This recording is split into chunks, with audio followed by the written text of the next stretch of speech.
हाँ देखिए जरा, function, kind of function, function जो डेफिनेशन है रिलेशन फंक्शन लेक्चर में हमने बता चुके थे। ठीक, चलिए एक बार फिर बता दे रहे फंक्शन की डेफिनेशन। फंक्शन की डेफिनेशन में बताया थी y इक्वल टू 3x जैसे है, तो x आपका इंडिपेंडेंट वेरिएबल है, x की जगह हम कुछ वैल्यू रखते जाएंगे 1 2 3 4 5, तो y की वैल्यू हमें मिलती जाएगी। तो यहाँ x इंडिपेंडेंट वेरिएबल है और y आपका डिपेंडेंट वेरिएबल है, और जो इंडिपेंडेंट और डिपेंडेंट वेरिएबल के जो भी रिलेशन होता है उसी को हम फंक्शन कहते हैं। ठीक, चलिए बात, खैर ये तो बात थी लेक्चर 1 की। अब हम बात करते हैं काइंड्स ऑफ फंक्शन की। काइंड्स ऑफ फंक्शन में अगर पहला फंक्शन है आपका one one function, one one function को आप इंजेक्शन भी कहते हैं। इसकी डेफिनेशन लिखिए, a function mapping A to B is said to be different elements of one function and injection if different elements of A have different images in set B। ठीक, इसके अंदर जो भी एलिमेंट होंगे इसके एक एक इमेज बी में बन रही होगी, एक एक इमेज बी में बन रही होगी। जैसे हम यहाँ स्टेट ले लिए, स्टेट ले लेते हैं। ठीक, जैसे यूपी ले लिया, बिहार ले लिया, ठीक, और हमने ले लिया छत्तीसगढ़ ले लिया, छत्तीसगढ़, ठीक, और वेस्ट बंगाल ले लिया, वेस्ट बंगाल ले लिया। ठीक, तो यूपी की कैपिटल क्या है? लखनऊ। ठीक, शॉर्ट में लिख दे रहा हूँ, बिहार की पटना, LUCKNOW। ठीक, बिहार, छत्तीसगढ़ का रायपुर, और वेस्ट बंगाल का कोलकाता। ठीक है, तो इसका इससे, इसका इससे, इसका इससे, इसका इससे, तो एक एक इमेज बन रही है, एक एक इमेज। ठीक, तो इसी को कहते हैं हम वन वन फंक्शन, और इसको कहते हैं इंजेक्शन, जिसकी एक एक इमेजेस बने। ठीक, चलिए ये था आपका वन वन फंक्शन। अब आगे बढ़ते हैं।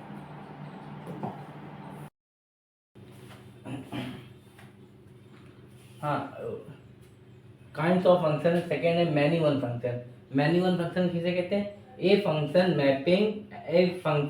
Mapping A to B is said to B two or more elements of set A have the same image in B. देखो बेटा, टू और मोर एलिमेंट्स कहते हैं, टू और मोर एलिमेंट्स। देखिए ये जो ये बी, देखिए ये दो जो है, ये देखिए इस B2 एलिमेंट A2B है, A2 और A4 किससे जुड़े? B2 से। ये देखिए, इसी को कहते हैं मैनी वन फंक्शन, इसी को कहते हैं मैनी वन फंक्शन। ये देखिए A2 और सबके एक एक इमेज, कोई भी एलिमेंट इधर से दो जुड़े हो सकते हैं। फंक्शन ये ए डेफिनेशन ये a function mapping A to B set to B two or more elements of set है the same image in B. देखो B2 से दो एलिमेंट जुड़े, और इसको अगर एग्जांपल आपको याद रखना है तो ऐसे आप एग्जांपल याद रख सकते हैं।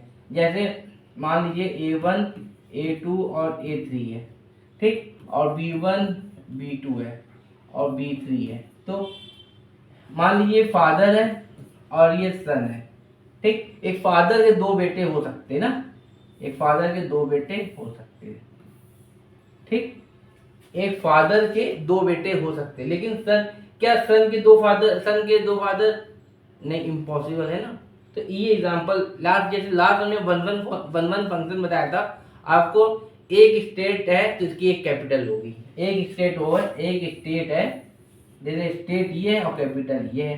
तो A1 A2 A3 B1 B2 B3, हर एक स्टेट की एक कैपिटल होती है, तो ये ऐसे जुड़े रहेंगे। ठीक, तो ये वन वन फंक्शन था। और मैनी वन फंक्शन याद रखने का, एक फादर के दो सन हो सकते हैं लेकिन सन के दो फादर नहीं हो सकते, ये जैसे ये। ठीक, आगे बात सन में। और ऑन्टो में क्या होता है? ऑन्टो में कोई भी एलिमेंट इधर खाली नहीं होगा। ठीक, ऑन्टो और इंटो में एक एलिमेंट इधर खाली रह जाए तो इसको इंटो फंक्शन कहते हैं। ठीक है, आगे बात समझे ना। इंटो में एलिमेंट इधर खाली रह जाता है, इसकी इमेज नहीं बनती है, और इधर और ऑन्टो में कोई भी एलिमेंट खाली नहीं रहता है। ठीक, देखिए ऑन्टो फंक्शन की सजेशन कहते हैं। A function mapping A to B is said to be onto function or सजेशन if every element of B is the image of same element of A. यानी सबके एलिमेंट देखिए, इमेज की इसकी प्री इमेज बनी है, इसके इमेज की इसकी इसको कहते हैं प्री इमेज, इसको कहते हैं इमेज। देखिए इसकी इमेज प्री इमेज बनी पड़ी है, इसकी कोई एलिमेंट ऐसा ना हो जिसकी प्री इमेज ना बनी हो। यहाँ पर कोई इमेज यहाँ पर खाली नहीं है, ठीक। इसी को जब हम इमेज खाली नहीं होती है, इसी को हम लोग कहते हैं ऑन्टो फंक्शन और सर्जेक्शन। If we talk about इंटोफंक्शन is if element one या two element is empty, मतलब इमेज ना बनी, जिसकी इमेज इधर की एलिमेंट इमेज ना बनी हो, जैसे इधर खाली रह जाए। जैसे ए, जैसे मान लीजिए सपोज दैट ये B1 और A1 A2 A3 ये बन जाए, ठीक। यहाँ A3 खाली रह जाए, ठीक। तो जैसे इधर कोई इमेज खाली रह जाए, इसको हम लोग इंटो फंक्शन कहते हैं। इंटो फंक्शन की डेफिनेशन ये भी हो सकती है as mapping A2B is an into function if it is not onto function. अगर वो ऑन्टो फंक्शन नहीं है तो डेफिनेट सबकी इमेज बन रही है यहाँ पर। हाँ, ये देखिए सबकी इमेज यहाँ बन रही है, इधर की प्री इमेज बन रही है, प्री इमेज बन रही है। तो ये देखिए 1 1 भी है, 1 1 के साथ बताया था 1 1 एक राज्य की एक राजधानी होती है। देखिए एक राज्य एक राजधानी, ठीक। और कोई भी इधर ऐसा इमेज नहीं जिसकी इमेज ना, कोई भी इमेज इधर खाली नहीं है, इसी को कहते हैं 1 1 के साथ ऑन्टो भी, ठीक। इतनी बात समझ में आ रही होगी। देखिए अब 3 वर्ड आए हैं, एक होता है इंजेक्शन, सर्जेक्शन और बाइजेक्शन, ठीक। ये इंजेक्शन होता है जहां पर 1 1 आ जाए,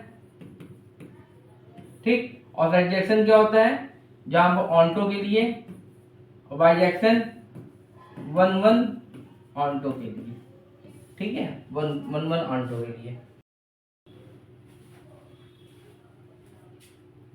हाँ देखिए फ्रेंड, चलिए देखते हैं fx is equal to 8x³ gx दे रखा है आपका x की पावर 1/3। आपको कह रहा है गॉफ एंड फॉग निकालना है, ठीक है।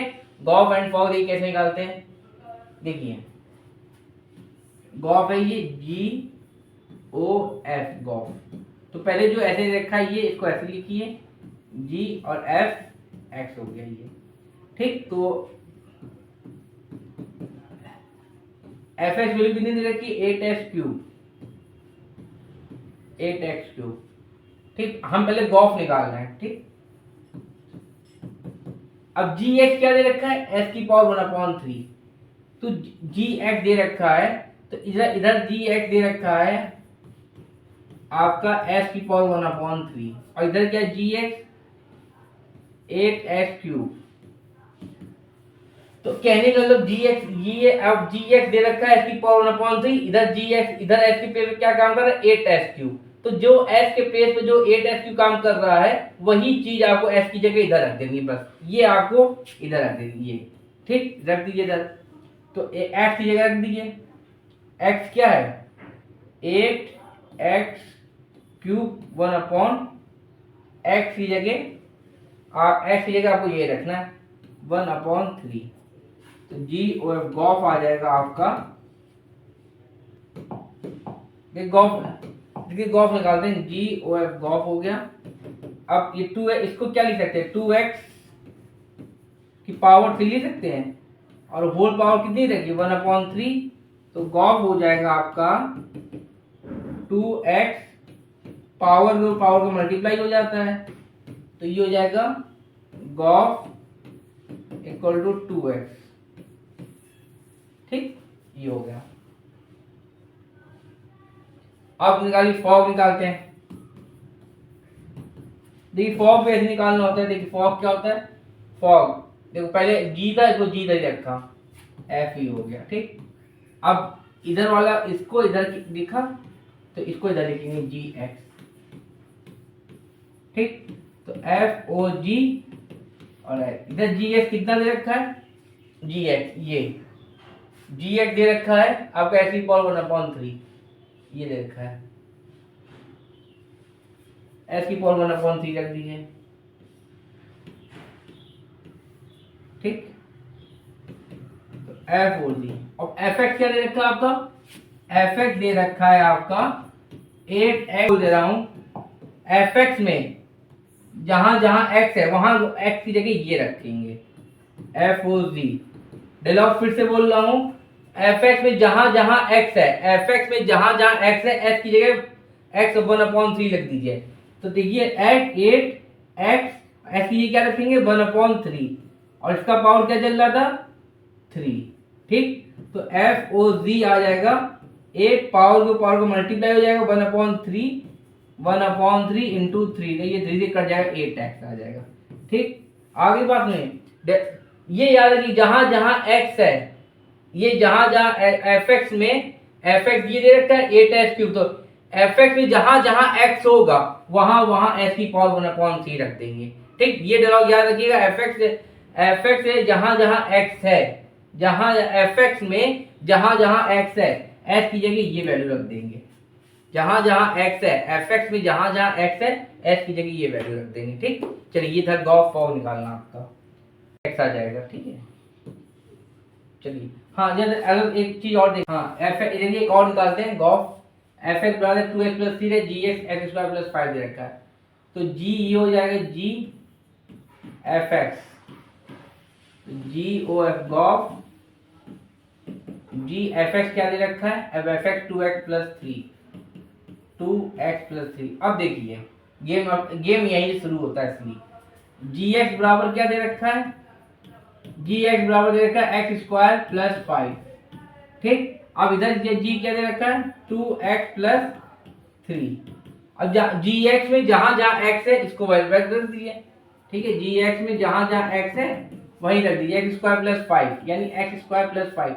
ऐसे ये क्या रखा जाएगा 2x + 3 का होल स्क्वायर प्लस का 5, तो जी ओ एफ गॉफ आ जाएगा आपका a² लग गया 4x² + 9 + 2 to the 4 4 से 12x प्लस का 5, तो गॉफ आ जाएगा आपका 4x² प्लस का 12x प्लस का 14। ये हो गया गॉफ। गॉफ देके आंसर आ रहा। हाँ ठीक, इसी तरह गॉफ फॉग निकाल के चलिए, फॉग निकाल लेते हैं, एक और कर लेते हैं फॉग। फॉग में क्या करते हैं, पहले f लिखते हैं, फिर जी एक्स लिखते हैं। ठीक, फिर f फॉग जी एक्स की वैल्यू क्या दे रखी है, जी एक्स की वैल्यू दे रखी है x² + 5।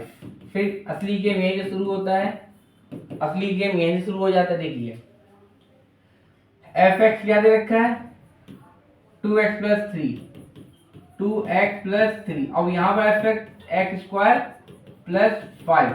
अब ऐसे ये क्या लिखना है, x की जगह ये x² + 5। ठीक, अब 2x जहां जहां एफ एक्स में एफ एक्स इक्वल क्या है 2x + 3 है, 2x + 3 दे रखा है, अब x की जगह ये रखना है। ठीक, तो 2x² + 5 प्लस का 3, तो f o g fog 2x² + 10 + 3 fog 2x² plus का 13, ये आंसर। ठीक है, देखिए हाँ आ रहा होगा।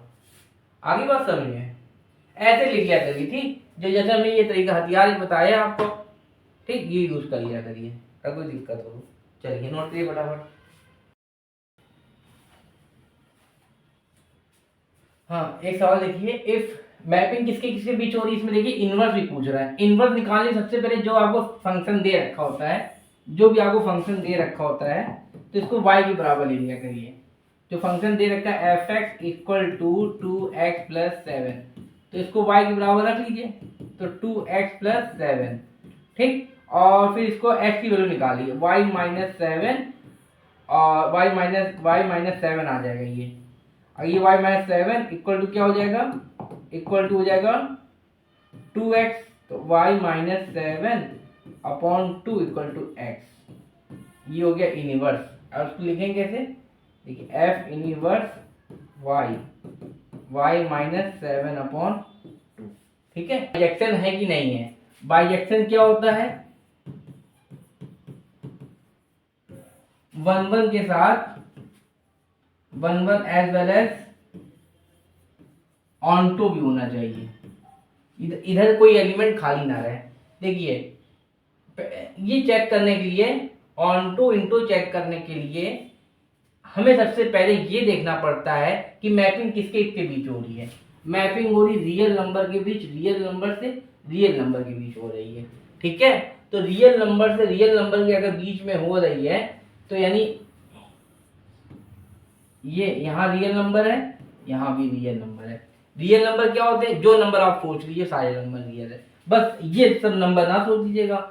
जैसे रूट के अंदर -5, रूट के अंदर वाले माइनस के अंदर ना सोचिए, बाकी जो नंबर आप सोच लीजिए वो सारे रियल नंबर। बस रूट के अंदर ये क्योंकि कॉम्प्लेक्स नंबर हो जाता है, रूट के अंदर माइनस वाले नंबर को छोड़कर आप जो भी नंबर सोच लीजिए वो नंबर है, सारे रियल है। अब देखिए यहाँ पर y की कोई रियल नंबर सोच लीजिए और x भी हमें रियल नंबर ही मिलना चाहिए, तब जाके ये ऑनटो हो जाएगा। ठीक है, y की जगह कुछ भी रखिए, 5 रखिए, 5 - 7/2 x, तो माइनस का 2/2, s की वैल्यू क्या आ गई, -1। यानी हमने 5 रखा तो हमें क्या मिल गया, -1। दोनों रियल है, तो y की जगह हम कुछ भी रख लीजिए, 3 रख ले रहे हैं, या 7 से बड़ा नंबर 10 भी रख ले रहे हैं, 10 - 7 3, 2/3, तो 1.5 आ रहा है। यहाँ पर वैल्यू रखते जाइए, तो यहाँ भी यानी जो x के नंबर हम रखते जा रहे हैं, y की जगह कुछ भी हम रखते जा रहे हैं, वो सारे हमें रियल नंबर ही मिल रहे हैं। रियल नंबर y की जगह रियल नंबर रख रहे हैं और हमें इसके बदले क्या मिल रहा है, रियल नंबर ही मिल रहा है। ठीक है, रियल नंबर रखने पर रियल नंबर ही मिल रहा है, इसलिए ये प्रूफ हो गया 1 एज वेल ऑनटो। ठीक है, और ऑनटो चेक करने के लिए सबसे पहले अगर आपको जो भी आपको फंक्शन दिया रहेगा, ऑनटो चेक करने के लिए सबसे पहले जो आपको फंक्शन दिया रहेगा उसको y के बराबर ले लेंगे, y के बराबर ले लेंगे, वहां से s की वैल्यू निकाल लेंगे, और जो फिर इसके बाद हम ये देखेंगे मैपिंग किसके किसके बीच हो रही है। मैपिंग जिसके पीछे हो रही होगी, जिसके बीच हो रही होगी, y की वैल्यू वही रखेंगे और हमें वही मिलना चाहिए। ठीक है, ये बात थी। तो हमें जो y की वैल्यू रियल नंबर रख रहे हैं और s के बदले हमें रियल नंबर मिल भी रहा है, तो ये आपका ऑनटो हो गया। ठीक, चलिए अब इतना करते हैं, अब आगे नेक्स्ट क्लास में जितने भी छूटे क्वेश्चन है एक्सरसाइज 1.1 के, और थोड़े वो जो टॉपिक जो कॉन्सेप्ट छूट गया होगा उसको नेक्स्ट क्लास सारे कवर कर देंगे। ठीक, ओके।